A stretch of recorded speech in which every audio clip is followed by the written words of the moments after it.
is up, YouTube? Yeah, y'all see me with my glasses on and this rag on my head. It is burning up hot outside, I'll tell you. But as y'all can see, we back again with another banger. We out in a good old 350Z drift car, using it as a deli today. We are on our way to sleeper tuning. We are about to go get the 350Z tuned. So, see y'all once we get there. What is up, guys? We just made it over here to sleeper tuning. As you guys can see, they got all the nice cars out here, and of course, my little Z. We got the 240SX right here. Got an Infinity over here. Nice pup. Got another 240 over here. John looking clean. But we just made it over here. I'm about to go in here and holler at these guys real quick. And I guess I'm gonna show you guys around and show you guys what's gonna get done to the Z. Standing out here with my guy Ed from Sleepers Tuning. So what we about to do to the Z, Ed? Alright, so we're gonna do a pre-dyno inspection. So it's pretty much a quick shakedown of the car, make sure that we're not gonna have any problems on the dyno. And then we'll strap it down on the rollers and do a dyno tune via uprev and see what kind of gains we can get out of this thing. Sounds about right. Real excited for it. Yeah, definitely. I am. I want to see what this thing could do. We finally gonna wake it up. My guy's about to go take care of it. Whew, it is hot out here, y'all. But as y'all can see, my car is up on the lift and he is checking it out. So I found out that my valve cover is leaking from the back right side on the top of my motor, but he says that that's not too bad. It's not too bad of a leak. Find out that there was a broken bolt in my wide pipe, and that made it an exhaust leak. And I did notice that recently, that my car was a little bit louder than usual, and I didn't understand why. I don't have a lift to go under there and check it, but now that it's on the lift, we were able to see it. So he's fixing that up. He's making sure the car is nice and tight, making sure everything's right, and then we're gonna get it strapped down and we're gonna put it on a dyno and see what this thing can do. But the Z is ready. The silver bullet is on the dyno. It is about to get real. It's a whole lot going on that screen. There's about to be a whole lot going on. My guy Ed's over here strapping it down, getting her nice and tight so she doesn't run away. Let me step out here. So what this thing does right here that he just put inside the exhaust, you said it reads the mass airflow sensor? No, it's a wideband sensor, and it reads the air fuel ratio of the car. It reads the air fuel ratio of the car, and it's called a wideband sensor. I was completely wrong. I'm talking about something that read the mass airflow sensor. Mass airflow sensor is on the intake. I know that much. Hey.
At a stock pull in the Z on the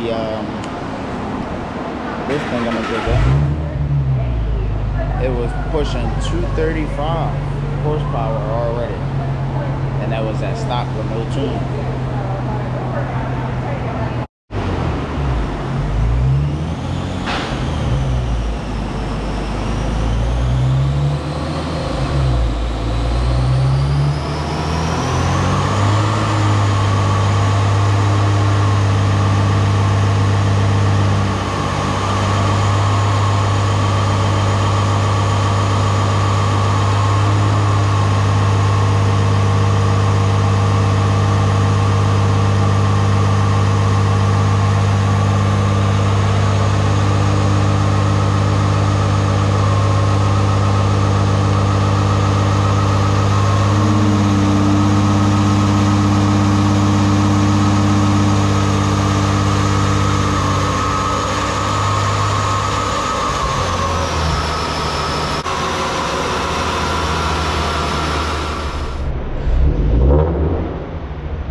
Well, I can't be doing that at H2O.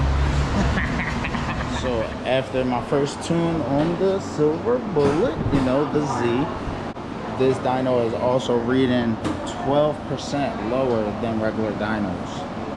Would you think that would put me around maybe like 250, 250 something? If you take 276 and subtract 12%, that should come up with around 246, 247. Okay. So you're somewhere within that. I can show you on that. So I'm pushing about 276? Yeah, at the tire, on a dyno jet. So if I switch to dyno to show comparison power, what that's going to do is going to give you estimated dyno jet numbers because this dyno reads about 12% lower than a dyno jet, and that gives you a more comparable idea of what the car is making. Because over here in America, we have the dyno jet today, but it's kind of like the standard. So I'm going to load the last profile. Yep, here we go. So on a dyno jet, you'd make somewhere around 276 on the tire. 276 to the wheels on the little Z. Not bad. And I was drifting this joint stock. Jeez. It's like no power for real. I mean, I think the exhaust probably helped and stuff, but... Yeah. So the wide pipe is definitely holding you back. Okay. And the hot air intake. Hot air intakes. So, getting a true cold air intake and for my pipe with a single exit exhaust, that Okay. So some long tube headers, single exit exhaust, a wide pipe, an actual cold air intake that goes lower down so it won't be receiving the heat from the radiator. But other than that, pushing 276 to the wheels, pretty goddamn good. So we're about to go for a little ride in the Z. So to be able to switch maps, you're going to use the cruise control buttons. So you're going to hold this toggle switch down and hit cancel, and then release the toggle switch. However many times you hit cancel is whatever map you want to go to. Okay. So if you hold the switch down, hit cancel twice, 1, 2, and then release it, you're in map 2. Now, how you know that you're in map 2 is there's a little set light next to the cruise light that flashes. It's going to flash the exact amount of times to whatever map you're in. So if you're in map 2, it's going to flash twice. So I'm going to do the combination to put it in map 2. If you want to lean over and look at that set light, you'll see it flash twice. 1, 2. Okay. That tells you you're in map 2. So that's kind of like your verification to know what map you're in. Because sometimes you can hit it too fast or too slow, or slip off the buttons and it either won't switch or go to the wrong one. So I'll put it back in map 1. Now, map 1 is your standard map. Map 2, that's your flame map. Map 3 is going to be your anti-theft. So it's going to put a 3,000 RPM rev limiter and a 55 mile an hour speed limiter on the car. So if you give the car to one of your homies or whatever and you don't want them to beat on it, you could put it into valet mode, and it'll, you can't do anything with it. Map 4, that is the anti-theft map. So when you put it in map 4, it's going to prevent the car from running. So you can park the car, put it in map 4. When you leave it in the Philly streets, people like to try and steal cars. Mm-hmm. Even if they were for whatever reason to copy the key and get the car to crank, they wouldn't be able to drive off with the car because it wouldn't work. Right. So I'll show you right now. 1, 2, 3, 4. Car shuts off. Oh shit. So if you park it like this, somebody goes to start it, that's all they get. Car right back off. And car right back off. So put it back in map 1. Alright, and then map 3, like I said, that's your valet. So 1, 2, 3. So it can't drive past 3,000, and it's also going to do the same thing when you hit 55 mile an hour. So I'll put it back in map 1. So you also have launch control. I enabled the launch control. So to use the launch control, you push the clutch in, put it in first gear, and you floor it. Oh shit. Now, if you want to change the RPM that the launch control is activating at, you use the toggle switch. If you want to raise it, you push up. If you want to lower it, you click it down. Okay. So.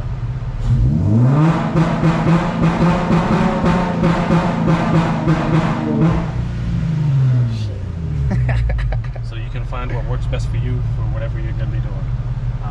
I also activated the no lift shift, so you don't have to lift off the gas when you're shifting gears, only when you're wide open throttle and you're trying to get somewhere.